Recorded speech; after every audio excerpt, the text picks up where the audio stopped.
বেশ অনেকদিন ধরেই ভাবছিলাম এই পটটাকে একটু রং করব, কিন্তু সময়ের অভাবে হয়ে উঠছিল না। তারপর ভাবলাম না, এবার এটাকে একটা গতি করতেই হবে। অনেক দিন ধরে ঘরের এক কোনায় এসব পড়ে রয়েছে, তো আমিও বসে পড়লাম এবার এটাকে রং করতে। আর এরকম ক্লে পট দিয়ে তো অনেক কিছুই বানানো যেতে পারে। প্ল্যান্টার হয়, পেন স্ট্যান্ড হয়। আজকে আমি এটা দিয়ে পেন স্ট্যান্ডই বানাবো। আর ছোটদের স্কুল প্রজেক্টেও পেন স্ট্যান্ড বানাতে দিলে এর থেকে ইজি আর কিছু হতেই পারে না।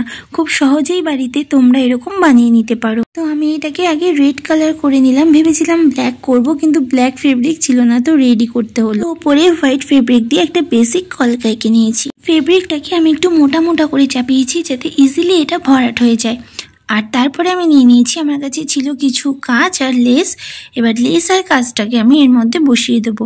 আর হ্যাঁ, আমি একটু ইয়েলো কালার দিয়ে হাইলাইটও করে দিয়েছিলাম কলকাটাকে। তারপর আমি এখানে লেসটা বসিয়ে নিলাম আর কাঁচের টুকরোগুলো আমি একটা একটা করে বসিয়ে দিলাম।